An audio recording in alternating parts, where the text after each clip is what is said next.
재혼은 반드시 깨진다는 말이 있습니다. 다시는 결혼 안 할 거야라고 하지만 재혼, 이혼, 삼혼, 사혼 이런 경우가 굉장히 많다고 합니다. 요즘 나는 솔로, 돌싱 프로그램이 인기입니다. 평범한 사람들의 이혼이 늘고 있다는 것을 알 수 있는데요. 혼자만의 시간을 즐기고 나 자신 외에는 신경 쓰지 않으면서 시간을 보내려고 생각합니다. 하지만 마음먹은 것과는 다르게 가족과 친구가 있어도 내 바로 옆에 동반자가 없음으로 인해 외로운 감정이 문득문득 들어와 중년에 재혼을 하는 사람이 많다고 합니다. 여기서 문제는 또다시 비슷한 이유로 헤어지는 경우가 많다고 하는데요. 그것도 재혼 이혼이 초혼 이혼보다 압도적으로 빠르다고 합니다. 그래서 대부분 사람들은 재혼은 하지 말고 그냥 취미생활을 같이 할 수 있는 친구로 또는 애인 관계로 가볍게 지내라고들 합니다. 서로가 어디까지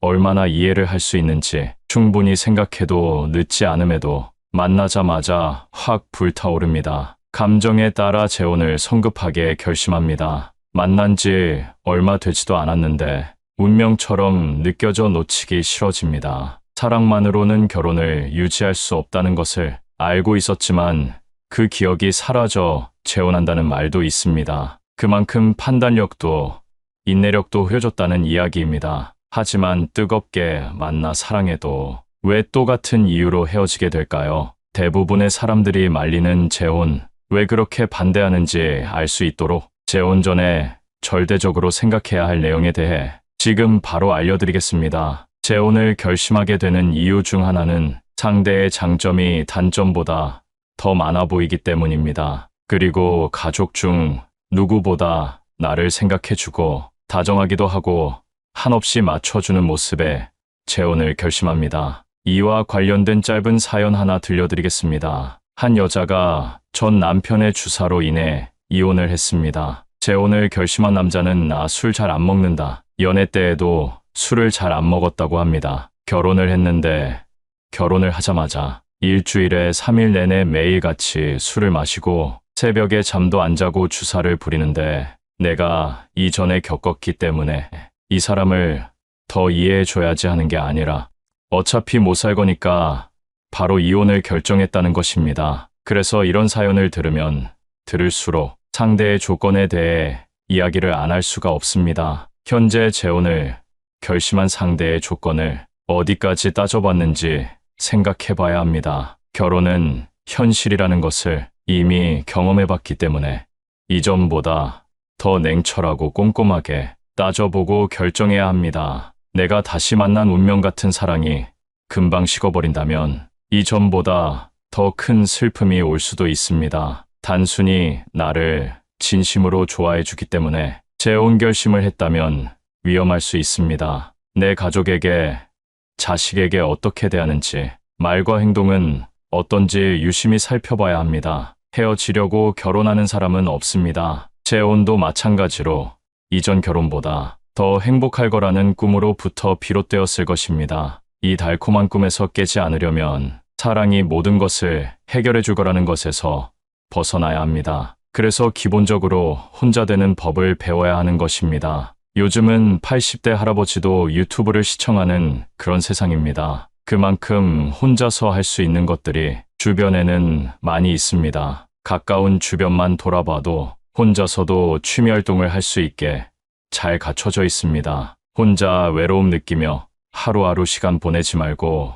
그 시간을 자신에 대해 알아가는 시간으로 만들고 여행 다니며 혼자만의 시간을 즐긴다면 여유가 생겨 재혼 결심에 대한 판단이 잘 서게 될 것입니다. 이렇게 혼자 살아도 얼마든지 좋은 사람들을 만나 즐기며 살 수 있는데 무리하게 재혼을 하는 경우가 있습니다. 그러다가 각각의 자녀들에게 또 다시 상처를 주는 일이 발생할 수 있습니다. 초혼 때 이미 결혼의 환상이 깨졌기 때문에 상대에 대한 조건을 반드시 따지고 계산해야 합니다. 남녀가 재혼을 생각하는 이유는 각각 다르기 때문에 더더욱이 따져봐야 하는 것입니다. 남자가 재혼을 하려는 이유는 첫 번째로는 정기적인 성생활을 위해, 두 번째는 어린 자녀 양육을 위해, 세 번째는 노부모 부양을 위한 것이지만 여자는 절대적으로 경제적인 이유라고 합니다. 자신 혼자서는 노후까지 자신이 없어서라고 하는데요.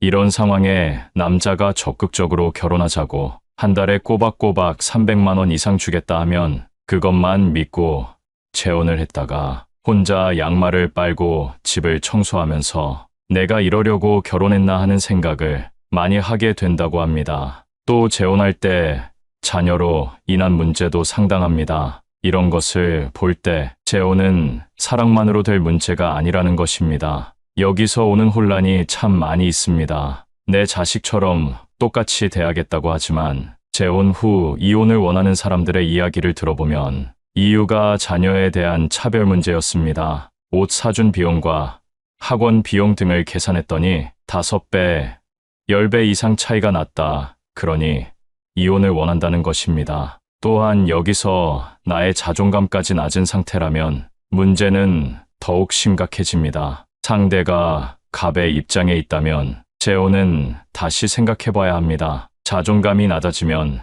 낮아질수록 내 주변에는 이상한 사람만 꼬여 있습니다. 내가 을의 입장이면 상대가 떠날까봐 매일 불안하고 오라고 하면 오고 가라고 하면 가고 그런 연애를 하면서도 쉽사리 헤어지지도 못합니다. 하지만 현재 이것을 보고 계신다면 빠르게 정리하는 것이 좋습니다. 그래서 혼자 되는 법을 배우고 시행해 보라고 한 것입니다. 중년의 삶을 축하할 때 이제는 꽃길만 걷자라는 표현을 하기도 합니다. 이처럼 꽃길만 걷는 삶을 사는 사람들을 보면 작은 일이라도 하면서 돈을 벌기도 하고 혼자 할 수 있는 취미를 찾아 즐기기도 합니다. 그리고 건강 유지를 위해 운동은 필수입니다. 혼자서 하고 싶은 것을 찾아서 시간을 보냅니다. 타인의 시선을 의식하지도 에너지를 낭비하지도 않습니다. 나의 외로움과 공허함을 타인을 만나 채우려고 하지 않습니다. 이렇게 꽃길만 걷는 연습을 하다 보면 어느새 자유를 찾아 더 좋은 만남을 하고 있을 것입니다. 그리고 앞서 말했던 판단력과 인내력, 기억력을 잘 사용할 수 있는 능력이 생기게 될 것입니다. 재혼의 목적을 잃지 않고 나 자신을 우선으로 생각한다면 절대 아무나 만나지 않게 될 것입니다. 아니면 한 사람과 친구처럼 10년 이상 유지하다가 이제는 같이 살아도 되겠다 싶으면 그때는 재혼을 생각해 보시는 것을 추천합니다. 현재 좋은 만남을 갖고 있는 분들에게 진심 어린 응원을 보냅니다. 세상 모든 사람들이 시행착오를 겪고 살아가는 법입니다. 앞으로의 행복한 인생을 위해 오늘 영상의 내용을 천천히 생각해 보세요. 감사합니다.